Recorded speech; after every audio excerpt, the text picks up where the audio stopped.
बच्चों की हंसी गूंजती थी और पनघट सजा करता था। समय बदला और हम भूल गए अपनी इस जीवनदायिनी विरासत को। जल स्रोतों की उपेक्षा की, जल को बर्बाद किया। अब वक्त है जागने का, भविष्य संवारने का। भजनलाल सरकार ने शुरू कर दिया है वंदे गंगा जल संरक्षण जन अभियान। पुराने जल स्रोतों को मिलेगा नया जीवन और हम फिर से सीखेंगे जल संरक्षण। अब इन तालाबों बावड़ियों से फिर अमृत निकलेगा। वंदे गंगा जल संरक्षण जन अभियान। आओ मिलकर सहभागिता निभाएं। आने वाली पीढ़ियों के लिए जल बचाओ, पानी रो मान राखो, जीवन रो ध्यान राखो।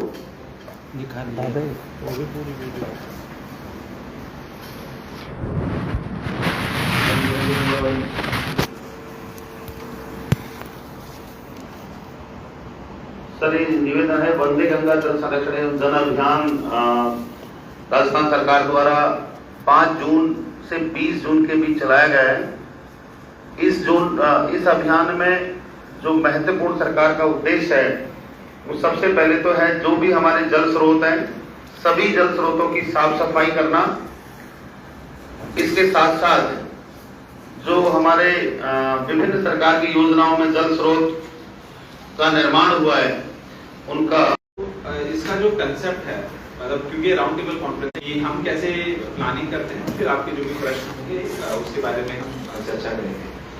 तो अगर हम धरती को देखें तो पानी कहीं पर भी गिरता है तो वो बह करके कहीं ना कहीं जाता है। इसको एक तरीके से हम कह लें कि एक वाटर शेड एक एरिया का एक मैप को उसमें जीआईएस डैशबोर्ड में चले जाओ। जीआईएस डैशबोर्ड है ना, उस पर आ जाएगी। ये रहने दो, जीआईएस डैशबोर्ड है ना ऊपर, इस पर क्लिक कर दो एक बार। हाँ, इसमें दौसा पे आ जाएगा।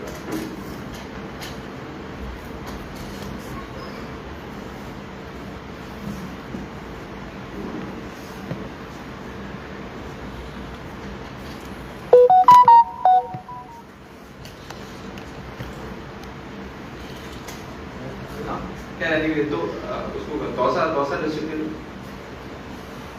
उस पर क्लिक कर लो, सेलेक्ट कर लो दौसा डिस्ट्रिक्ट। अलग से ऊपर, हाँ दौसा, ठीक है, अप्लाई करो। पानी को हम अलग अलग जगह पर रोकें, रिचार्ज हो, और इस साइंटिफिक थीम के आधार पर ही हमारी प्लानिंग होती है। दौसा जिले में अलग अलग समय पर एमजीएसए के अलग अलग प्रोजेक्ट चले थे। तो अलग अलग समय पर अलग अलग वाटरशेड एरिया का चिन्हीकरण करा जाता है। ये वाटरशेड एरिया, इस वाटरशेड एरिया का ग्राम पंचायत से कोई ताल्लुक की बाउंड्री से कोई ताल्लुक नहीं है, पटवार की कोई बाउंड्री से ताल्लुक नहीं है, तहसील की बाउंड्री से ताल्लुक नहीं है, ब्लॉक की बाउंड्री से ताल्लुक नहीं है। इसका ताल्लुक है पानी से, कि पानी यदि इस एरिया में कहीं गिरा तो पानी उस एरिया में ही रहेगा, और उसके लिए हमें अलग अलग इंटरवेंशंस करने हैं कि भाई जो भी हमारा डार्क जोन है तो उस डार्क जोन में हम क्या इंटरवेंशन करें जिससे कि वो पानी वहां पे रुक जाए। इस वाटरशेड की साइंटिफिक प्लानिंग के आधार पर हम इंटरवेंशंस करते हैं। अब इंटरवेंशंस इसमें कई प्रकार के होते हैं, जैसा कि मैंने बताया एनीकट इंटरवेंशन भी 2-3 प्रकार के हैं मोस्टली। एक तो है कि पानी को कैसे हम रोके बहने से, तो उसमें तो एनीकट, चेक डैम और एमपीटी आ जाते हैं। और दूसरे इंटरवेंशन ये होते हैं कि पानी का जो हम दोहन कर रहे हैं जमीन से उसका हम कैसे कम करें, वो फिर दूसरे इंटरवेंशन आ जाते हैं, जिसमें स्प्रिंकलर पद्धति हो गई, ड्रिप इरिगेशन की पद्धति हो गई, फ्लड इरिगेशन को हमें कम करना है, फार्म पॉन्ड्स बनाने हैं हमें। तो ये दूसरे प्रकार के, तो ब्रॉडली 2 प्रकार के होते हैं कि पानी जो हमें मिल रहा है उसको हम संचय करें, और जो पानी हम जमीन से दोहन कर रहे हैं उसको हम कैसे बनाना भी। ऑल्दो अभी मैं कहूंगा कि एक्सेप्टेबिलिटी नहीं आई है, बट स्टिल रूल्स के अंदर करा गया, और पीएचडी के भी ऐसे नियम बनाए गए हैं कि अगर एक एरिया से ज्यादा आपका घर है प्लॉट है जो आपको जल कनेक्शन तभी दिया जाएगा जब आप रूफ वाटर हार्वेस्टिंग स्ट्रक्चर बनाएंगे। अब एनीवे मैं दौसा स्पेसिफिक पर आता हूँ। कुछ काम तो आपने देखे भी थे, जिसमें कि चारागाह विकास के काम आपने नयाबास में चारागाह विकास का कार्य देखा था। अब चारागाह विकास भी आपने देखा होगा तो कई होते हैं, ग्राम पंचायत नरेगा के तहत कराती है, वाटरशेड ने अपने स्कीम के तहत कराया था। वाटरशेड में जो चारागाह काम जो आप लोगों को दिखाया था वो मॉडल सक्सेसफुल हमारे लिए इसलिए रहा है क्योंकि उसमें एक तो वो पूरा पैकेज होता है, तारबंदी उसमें होती है, वृक्ष उसमें होते हैं, 3 साल का रख रखाव उसके अंदर होता है, बोरिंग उसके अंदर होती है और हमारे सोलर प्लेट्स भी होते हैं जिससे कि बोरिंग चल सके। एक चीज जो कम थी जो कि हम इस बार नया प्रयास करेंगे इस बरसात के अंदर कि चारागाह का मूल पर्पस होता है।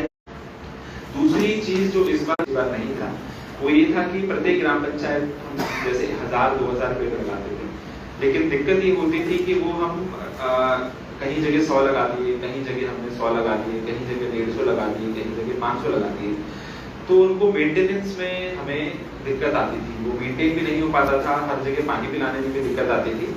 इस बार ये हम चेंज कर रहे हैं कि यथासंभव एक ही जगह हम 2000 पेड़ लगाएं ताकि जो उनका सर्वाइवल रेट है वो अच्छा रहे और जो मियावाकी पद्धति है जिसमें कि बहुत पास पेड़ लगाए जाते हैं उस पद्धति पर वृक्षारोपण इस बार किया जाएगा। एक स्ट्रक्चर इसके अलावा सर आप कुछ निवेदन करना चाहेंगे? वृक्षारोपण के बारे में जो जैसा कि हमने वैसे भी अवगत करवाया है कि 17 लाख वृक्षों का इस बार रहेगा, फोकस सर्वाइवल पे रहेगा। ये बात सही है कि लास्ट टाइम भी हमने जो कई वृक्ष लगाए थे सर्वाइव नहीं कर पाए थे, किंतु इस बार चूंकि हम एक जगह प्लांटेशन करेंगे तो हमारी उम्मीद रहेगी कि बेटर सर्वाइवल इस बार वृक्षों का रहे।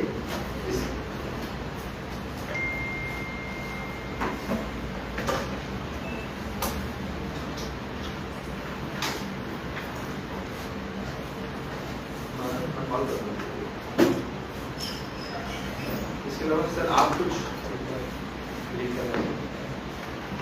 जैसे कि कलेक्टर साहब ने कहा है कि इस बार पूरे जिले की 17,25,000 का टारगेट हमने 21 डिपार्टमेंट को दिया है। इसके अतिरिक्त भी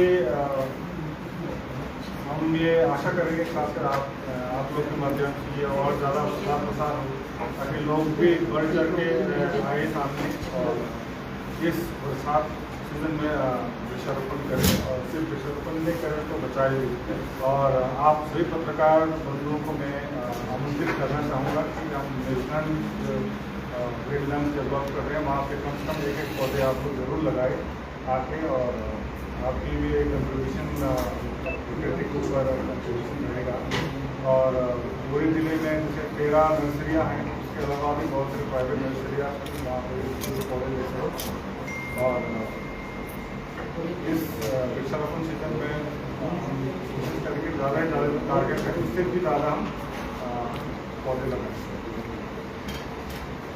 इसमें और आपने शायद उस दिन सबसरफेस बैरियर भी देखा था जिसमें कि जो पानी का अंडरफ्लो जो सीपेज होकर के फ्लो करता है उसको रोकने के प्रयास किए जाते हैं।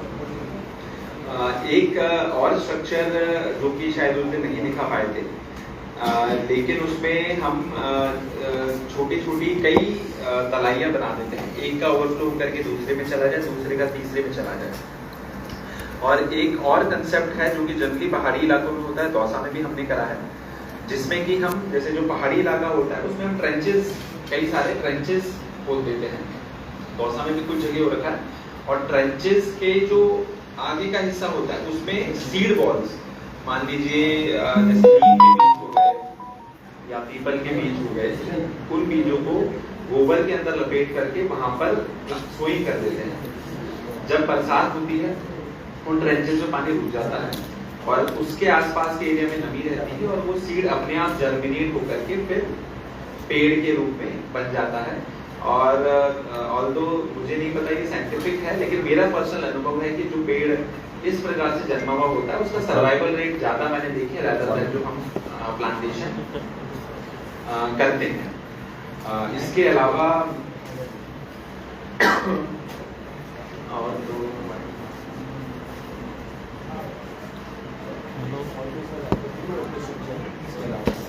ले आ रहा है ये दे दे वो माया आप ले ला काय दे नॉर्मल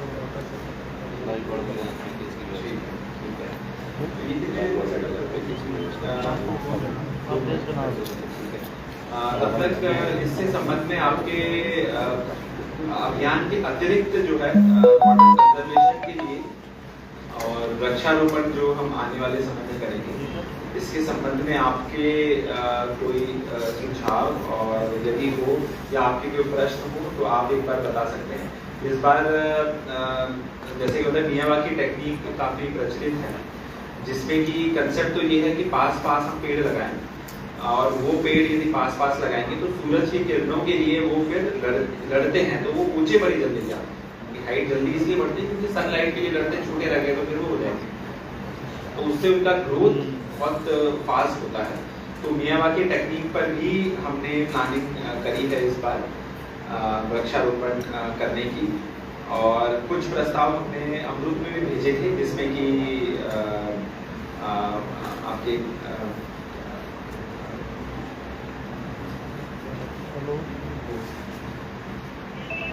ठीक है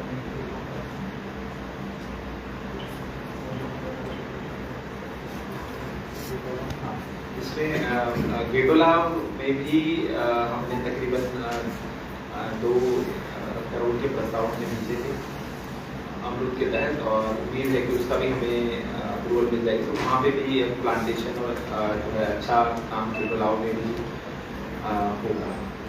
तो इसके अलावा यदि आपका कोई प्रश्न सुझाव प्लांटेशन, MGSA, पानी संचय, पानी दोहन को रोकने के संबंध में यदि कोई हो तो आप पूछ भी सकते हैं और सुझाव भी आप दे सकते हैं।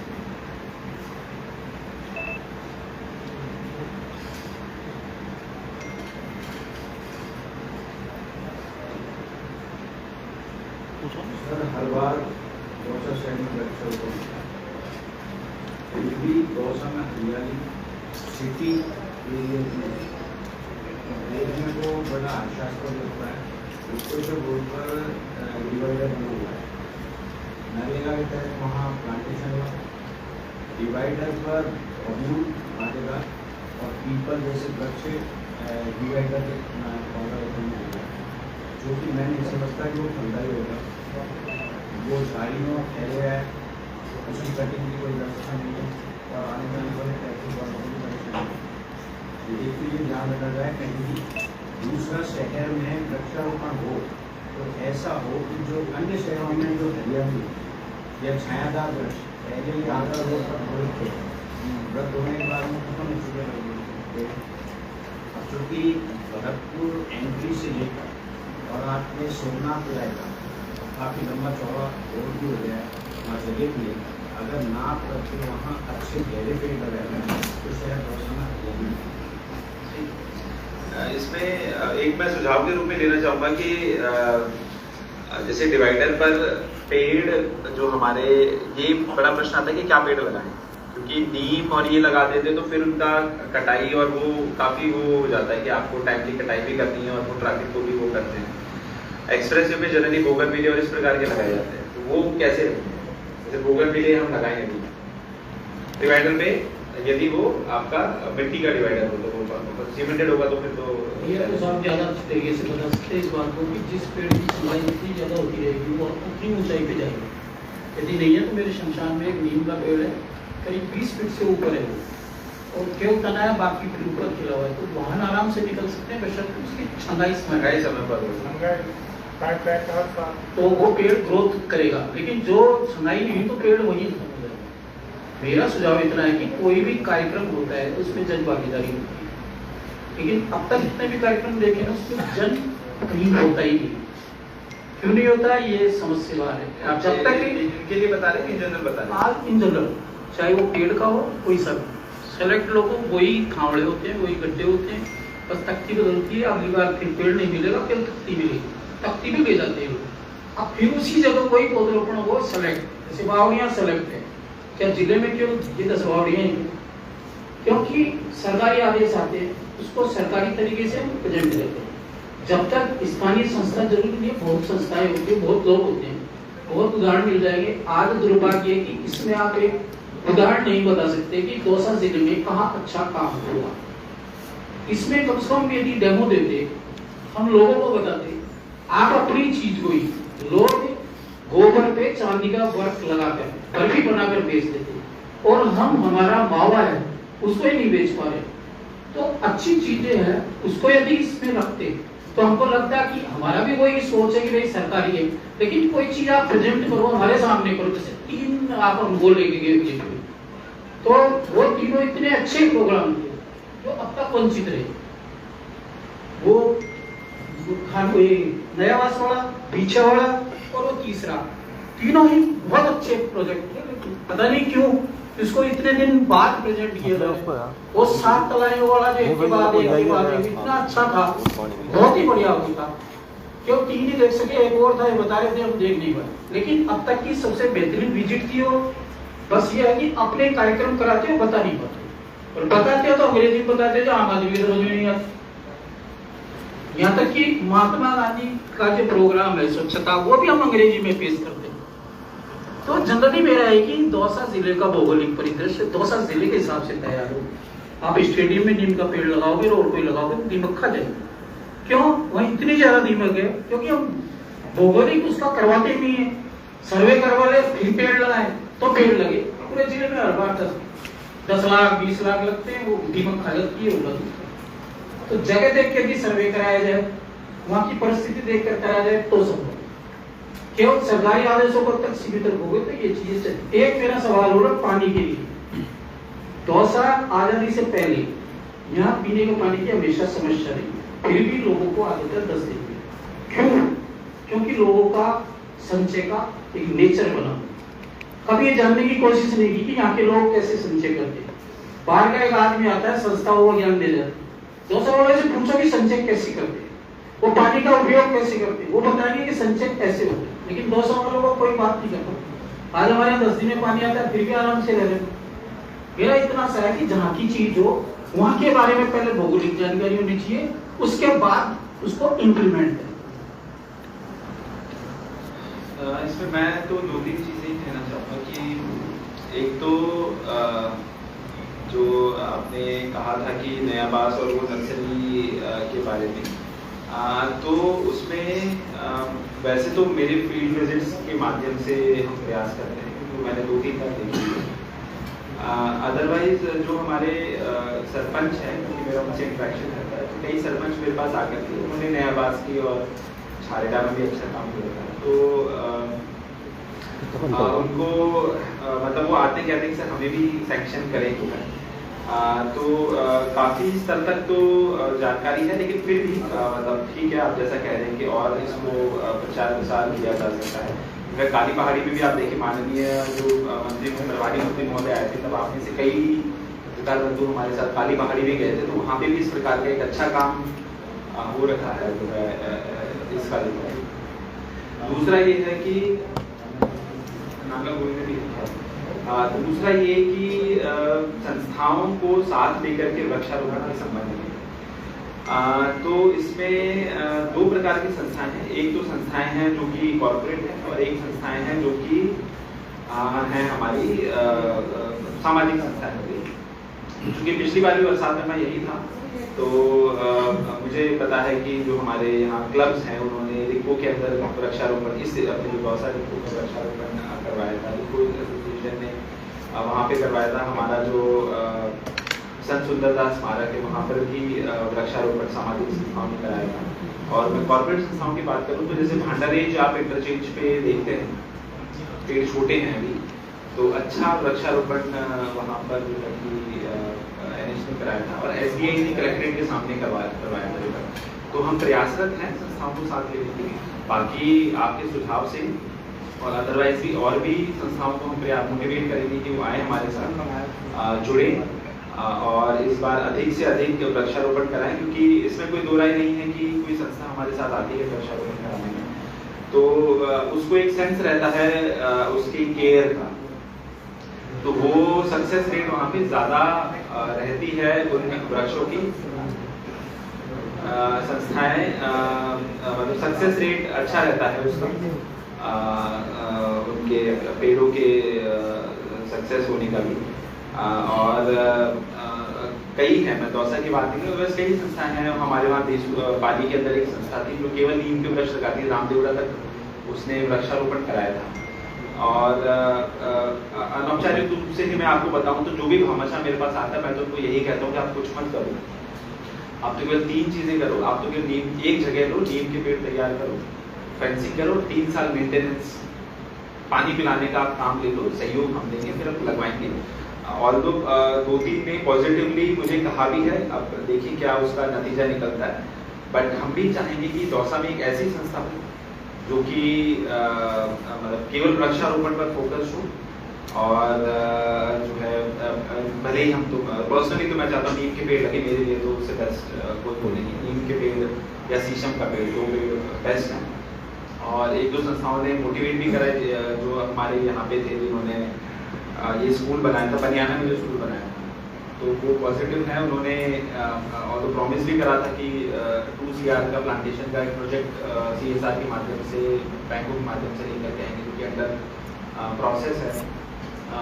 इस वृक्षारोपण में भी हमें NHAI ने भी कमिट करा है कि तकरीबन 5000 पेड़ एक साथ मियावाकी पद्धति पर, जो हमारी नदी है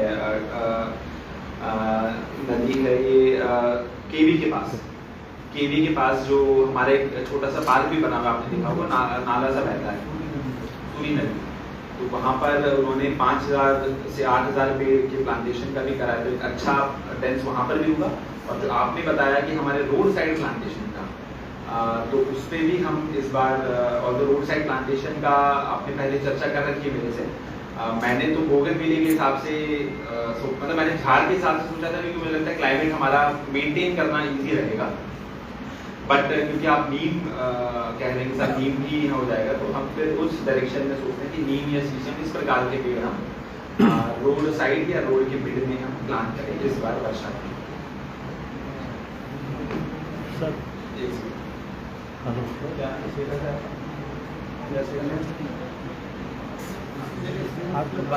हाँ सर, जल संरक्षण का पहले क्या, दौसा का जो वेस्टेज पानी है ना सारा, वो महेसरा बांध में जाता था कंप्लीट।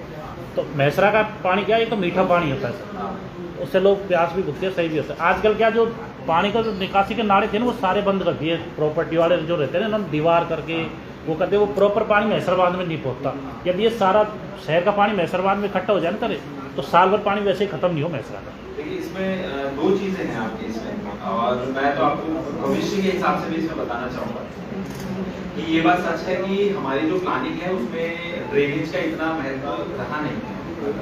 हम जो ट्रेडिशनली जो हम भी लेआउट पास करते हैं उसमें हम रोड तो बनाते हैं, रोड तो बताते हैं, लेकिन नाले रहेंगे वो हम नहीं करते। और यही कारण है कि आप देखेंगे, मुझे याद है कि आप ये आगरा वाला जो हाईवे पे आप जाएंगे, पिछले साल लेफ्ट साइड में खूब पानी भरा हुआ था, है नहीं, और अब वहाँ पे घर भी बन रहे, मैंने देखा है।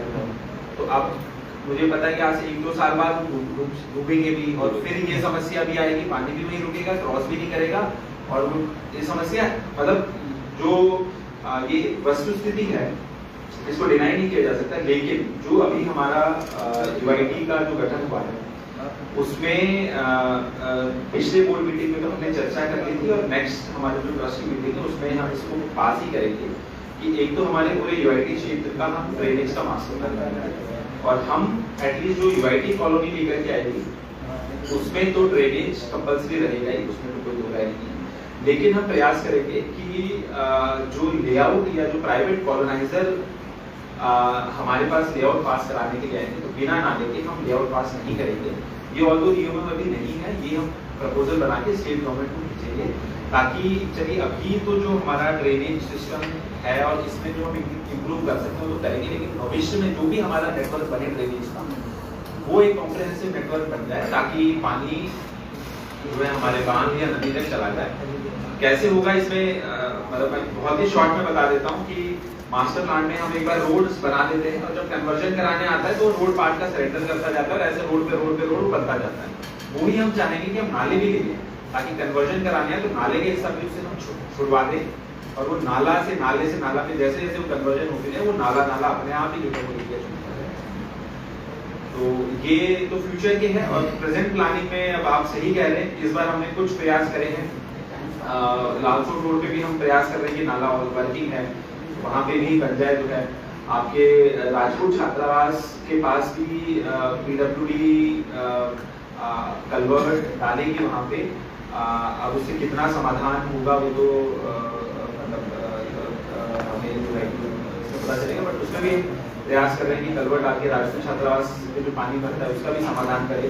और जो हाईवे के पास जो भरता है वो एक समस्या है, वो आप सही करेंगे। तो हाईवे के पास जो हमें भरता है वो क्रॉस करके हमारा महेश्वर बांध की तरफ 2 ही पॉइंट है सर। एक तो ये है ना पिंकी होटल वाला नाला, ये उससे कनेक्ट हो जाए। एक वो है ना राजपूत छात्रावास वाला, ये 2 ही नाले ऐसे हैं जिससे पूरा इम्पल्स की यहाँ पे भी दिक्कत है सर। इम्पल्स में तो क्या है सर, एक्चुअली क्या हुआ पूरा ये वो था सर। एक समस्या की तरफ मैं भी ध्यान आकर्षित करवाना चाह रहा हूँ। जो अपने RT ऑफिस से आगे जो है ना सर, RT ऑफिस के पैरेलल क्या होता है, शहर का जो पूरा पानी जिला परिषद के पीछे होते हुए और RT ऑफिस की तरफ जाता है। तो यदि NHAI इस ड्रेनेज सिस्टम को चालू कर देती है, इनके खुद के जो नाले हैं तो उन्होंने बना नहीं रखे NHAI वालों ने, तो वो पूरा हाँ उसका तो पूरा नाला जब हमारे फ्लाईओवर बनेगा उसमें तो है। तो आज से 2-3 साल बाद तो समाधान होना ही है। अब टेम्परेरी समाधान का है तो वो। और एक रेलवे लाइन है ना सर इधर कलेक्टर के पास ही, इधर भी कोई नाला नहीं है, रेलवे लाइन वाला। मतलब कोई प्रॉपर फ्लो नहीं है, कहीं से भी होकर के कहीं भी पानी निकल जाता है सर। सूरजपुरा बांध है ना, सूरजपुरा बांध, ये पानी भर जाता है ना, शहर में पानी की दिक्कत नहीं आती सर, क्योंकि ये पत्थर का पानी होता है ना, तो पूरी सप्लाई हो जाती है। सूरजपुरा बांध यदि फुल भर गया तो पूरी साल पानी आता है, शहर में दिक्कत नहीं आती। मेन फोकस जैसे सूरजपुरा बांध भर जाए, महेश्वर बांध, 2 बांधों फोकस हो तो सिटी में पानी की दिक्कत नहीं आती सर। पूरी साल पानी आता है कम्प्लीटली। सूरजपुरा बांध से तो क्या सर, पत्थर का पानी ऐसे लगता है तो सब जगह पानी आ जाए बोरों में। अब तक भी गई साल जो भरा था तब तक भी पानी खत्म नहीं हुआ कहीं भी, पूरे शहर में पानी आ रहा है। ओवरऑल तो मैं ये कहना चाहूँगा कि मतलब दौसा में मैं तो सहमत नहीं हूँ कि काम नहीं दिखाने लायक हुए हैं तो प्रेजेंट कर लेते हैं। प्रेजेंट तो आपको लाइव कर रहा है नहीं काम सर। अभी हम वो विजिट पे गए थे PRO साहब के साथ में, तो वो महरिया वाला जो देखा था, सो ब्यूटी महरिया वाला जो मनरेगा का काम था, वो इंसानी फितरत है कि आदमी संविधान जल्दी समझता है, देख के जल्दी समझता है। इसलिए हमने विजिट किया लालसोट वाला जो प्रोजेक्ट हमने विजिट किया, सच में हमें बहुत अच्छा लगा और ताज्जुब हुआ जब उस आदमी ने बड़े गर्व से कहा कि 20 फुट का यहाँ पानी है। देख के आए, कहानी देख के आए थे और बड़े कॉन्फिडेंस से हमने अप्रोच भी किया। तो इस तरह के प्रोजेक्ट जो उदाहरण बनते हैं उनको लोगों के सामने लाइए, बताइए, ताकि लोगों को प्रेरणा भी मिले, प्रेरित भी हो और लोगों को लगे कि संभव है। जनता संतुष्ट हो गया, हम ही संतुष्ट नहीं हो रहे। हमें नहीं पता था जब हमने हमने ताजुर्बा किया, अच्छा 2 साल में इस तरह की दृश्य है, हमने आपस में बात किया, कमाल है। नहीं, इसमें 2 चीजें हैं। देखिए, इसीलिए आपको वहाँ लेकर के हम गए थे ना, वो हैंड पिक हमने प्रोजेक्ट इसीलिए कर रहे थे कि आपको वैरायटी भी दिख जाए, है ना, प्लांटेशन की वैरायटी भी दिख जाए, आपको सब सरफेस बैरियर की वैरायटी भी दिख जाए, आपको एनिकट की वैरायटी भी दिख जाए, तीनों चारों वैरायटी दिखे, इसलिए हमने हैंड पिक करे थे। अब जनता तक हम और कैसे पहुंचा सकते हैं, ये एक डिस्कशन का पॉइंट है कि साहब और क्या करें जिससे कि पहुंच सके। अब इनमें जो दोनों जो प्रोजेक्ट्स हैं, पर्सनली मैंने विजिट करके हमारी प्रेस नोट से भी दिए थे, है ना, वो बात अलग है कि आपने नहीं देखा, बट वो नर्सरी वाला सब सरफेस बैरियर हमारे भी प्रेस नोट से गए थे, जिससे कि जो कि कवर भी हुआ था, आप लोगों ने भी कर दिया था, जनता को पता चला था। ये अगेन मैं ये नहीं कह रहा इससे सब तक पहुंच गया होगा, ये हमेशा ये एक मतलब इम्प्रूव करने का विषय तो रहता ही है कि और कैसे लोगों तक कन्वीनियंटली या और कैसे हम इन चीजों को पहुंचाएं। ये तो विदाउट डाउट, जैसे आपको वहाँ पे नांगल चारगा की पता नहीं आप में से कई ने देखी नहीं देखी, ये नर्सरी भास्कर के देख रखे सर, मैंने देखी, आपने देखी, भास्कर वाले काफी अच्छा कवर भी करते हैं। तो छारेगा में प्लांटेशन जो सरपंच साहब ने और जो MLA MP साहब ने और MLA साहब ने अलग अलग फंड से काम हुआ है, काफी अच्छे काम है, ऐसे कई हमारे पर्सनल क्यों विभाग की तरफ से क्यों नहीं हो सकता? पर्सनली उनके संपर्क होगा, तुमसे बुला लिया भाई, पर्सनल हो ये लोग को रोल मॉडल बने, अच्छी चीजें बने तो बताया जाए ना, क्या दिक्कत है? विभाग आराम से बता सकता है, अपने अच्छे काम को बता सकता है, कहाँ दिक्कत है? अभी लोग ले गए, तीनों बताए तो सबने किया, मदद के तरीके दिया, और हमने हमारे तरीके से देखा, सरकारीकरण के तरीके से नहीं देखा। आपका जो आया वो सरकारी लैंग्वेज में सरकारी तरीके से आया था, यही करेगा। सर वैसे तो ये जैसे 2022-23 से काम कर रहे थे, लेकिन जैसे बंदे गंगा जल सतर्कता अभियान चल के इसलिए आप हमको दे रहे हो। नहीं, अगर ये नहीं चलता तो आप हमको लेके नहीं करते। नहीं आप समझ नहीं रहे, नहीं हमें जनता को मेन जनता को बताना है, हमारे प्रेस नोट इसमें बताते हैं कि बिना सरकार के निर्देश की अपन को तो नहीं मैं वही कह रहा हूँ, हम प्रेस नोट के माध्यम से मेरे बताते हैं, मेरे ख्याल से तो हम मेरे भाई मैं फ्राइडे का विजिट इसीलिए ही रहता है, मैं प्रोजेक्ट इसीलिए विजिट करता हूँ ताकि प्रेस नोट लेकर के जनता को बता सकूँ। और एक दूसरा एक बहुत सुंदर तोहफा लग सकता है कि 131 से 20 किलोमीटर अपना एक्सप्रेस वे और एक्सप्रेस वे के दोनों तरफ करीब 20-20 फीट के उन्होंने लोकेशन दे रखी है, उसमें सेफ्टी बोर्ड लगा रखी है। तो सेफ्टी बोर्ड के पास हर 5 फीट से एक अच्छा प्लांटेशन है, लेकिन वो एक्सप्रेस वे पे जाएगा, उसको भी अच्छा लगेगा, गाँव के लोगों को भी अच्छा लगेगा और प्रदूषण भी सेफ्टी है क्योंकि वहाँ जानवर भी नहीं जाएगा, पानी भी वो उतारने के लिए उन्होंने जगह बना रखी है, एक्सप्रेस वे से पानी उतरता है सारा सिस्टम में, तो किसी प्रकार की एक साथ और बंदे करेक्ट गुड। एंड इसमें दो चीजें हैं, एक तो जैसे मतलब कई जगह देखिए तो कई जगह शीशम वीशम के अच्छे पेड़ लगा देते हैं, पूरे पे नहीं होगा, पूरे पे नहीं है वो थ्रू आउट मतलब एंड टू एंड यदि रहे तो वो होगा। और NHI इसमें रूटीन में प्लांटेशन करता है, इस बार भी करेगा, लेकिन हम और उनको फोर्स करते हैं कि एटलीस्ट दौसा सेक्शन में तो आप पूरा जो है हमारे दोनों तरफ जो है हमारे पूरे दौसा सेक्शन में आप पूरा कर देंगे, और नीम और शीशम यही लगाते हैं जल्दी दोनों तरफ। आलवर मोटर से बड़का पाड़ा और जाते ये जयपुर वाला ये पूरा लोकेशन देखो, क्योंकि पेड़ सबसे ज्यादा काटते भी यही है सर। एक चीड़ का पेड़ आता है सर, चीड़ का पेड़ आता है, NH21 जब बना था तो 1 लाख पेड़ होता कटे भी बढ़िया सर। एक चीड़ का पेड़ आता है, वो आता है उसमें सर, वो तो जानवर खाता है उसको कुछ, वो आता है थोड़े पत्ते आते हैं, क्या बोलते चीड़ का कुछ ऐसा होता है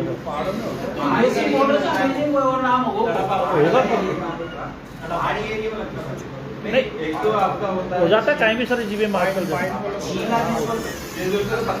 हाँ वो सही आता है। जैसे अपने ये कलेक्ट्री में है सर, कई पेड़ है। नीलकंठ खाते हैं नहीं खाते नहीं सर, उसको जानवर टच नहीं करता, खाते ही नहीं कोई भी सर, पर वो बहुत ज्यादा यूजफुल काटने को नहीं तो सर होता। पूरा पहाड़ी काट डाला, ये पेड़ थे ना सारे काट दिए। ये है ना बड़ा सर, ये नीलकंठ वाला यहाँ नहीं, नीलकंठ वाले में भी हो जाएंगे सर, ये पहाड़ है ना पूरा, इसमें लग जाएंगे आराम से। इसमें मैं जैसे कि आपने ये कहा तो ये हमने इनफैक्ट हमारा जो पंच गौरव में छीला ही हमने लिया हाँ नहीं आता सर, और उसका जैसे ही हमारे पास फंड आएगा तो हम उसी के प्लांटेशन केवल छीले का प्लांटेशन हम दौसा जिले में उसको कोई भी वेस्टेज नहीं, उसको काटता भी नहीं है सर, कोई लकड़ी नहीं आती उसमें जाता। 10% हम हर नर्सरियों में भी डेवलप कर रहे हैं, वो अच्छा है पेड़ सर, उसको कोई ढाल के